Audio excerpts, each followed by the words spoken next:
Thank you, Mr. Chairman. I want to talk to my supplementary order paper, which is on the table, sir, and it proposes an amendment to the bill that would change the formula for determining the campaign spending limits, and sir, it would have a very specific effect only for Auckland, for the Auckland mayoralty. It would have the effect of reducing the campaign spending limit, which is would currently be at about $580,000 for the Auckland mayoral campaign. It would reduce that limit down to, on the current figures, $376,000. So, sir, I want to speak to that SOP and really invite members in the House today to look seriously at this amendment and consider giving it their support.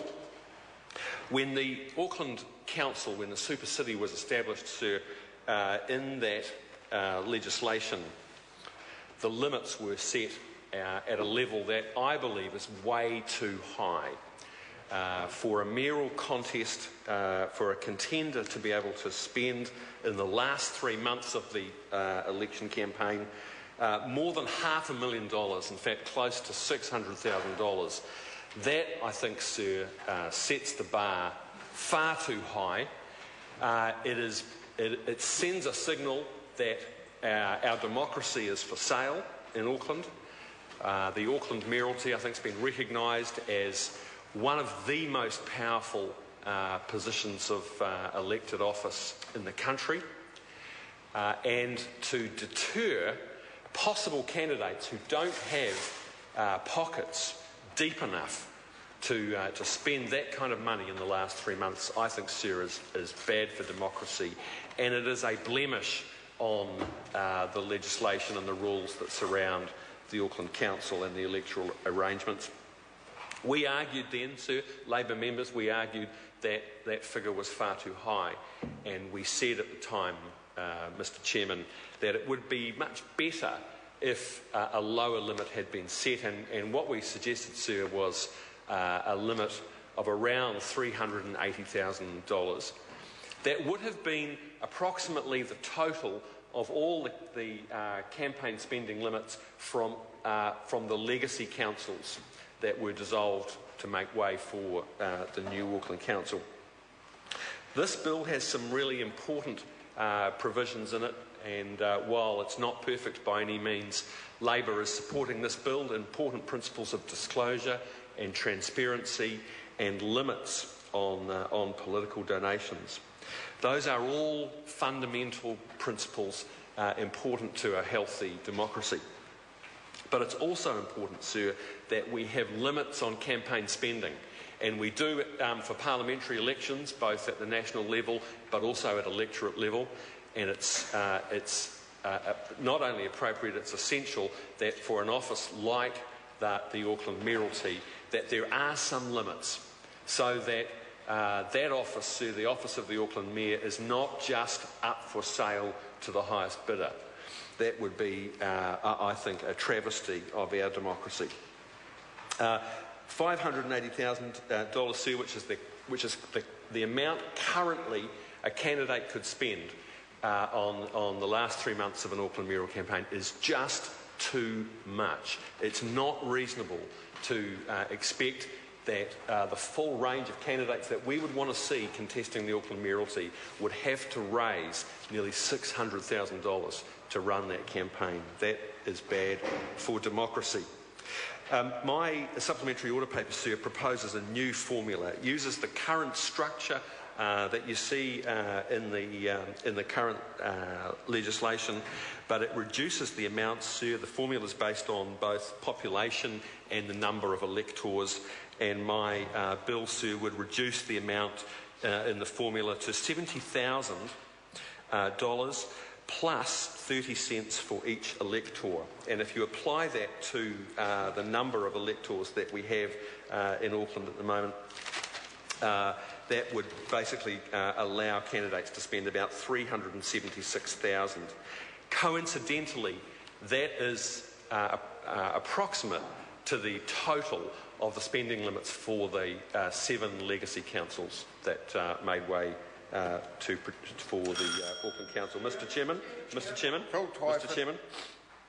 I want to note, sir, also in this debate that in the last Auckland mayoralty race, both the candidates, the successful candidate Len Brown and John Banks, who features so large, sir, in this debate, both those candidates advocated for campaign spending limits substantially less than the limit that is in the current legislation. And Len Brown argued, sir, that the limit, instead of being nearly 600,000, should actually be in the region of 150 to 200,000. And John Banks told Michael Field of Fairfax, Mr. Chairman, that he would have preferred a threshold of $100,000.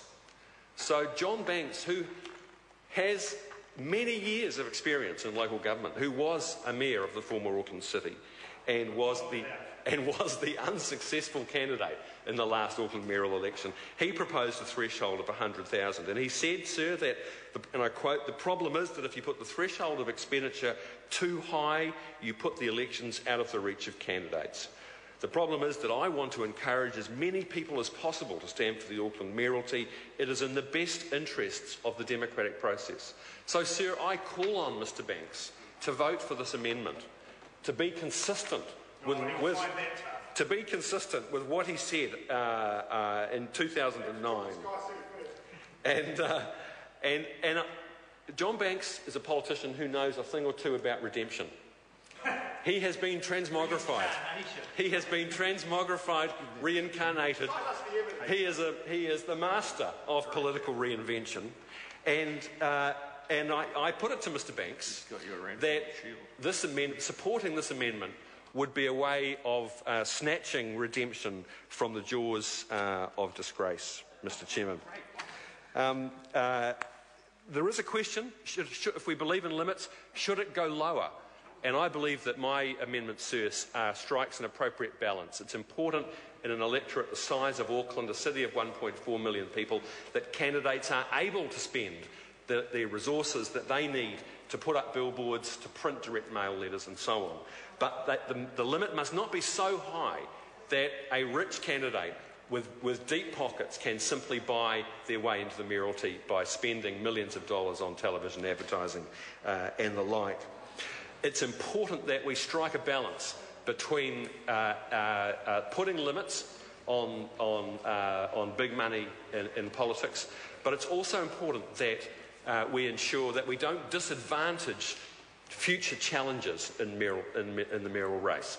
And it's true that there are certain benefits of incumbency, particularly for popular mayors. They have staff, they have the name awareness of having spent time in office, and they have a media profile. And it's important that challengers can spend enough money on their campaigns to make an impact and register their candidacy with the public. So I don't propose, sir, that the limit be set any lower, and I would submit to this House, to members, that that's about 376,000 across Auckland. We're talking of the equivalent, an area, a jurisdiction that's about the same as 20 parliamentary electorates.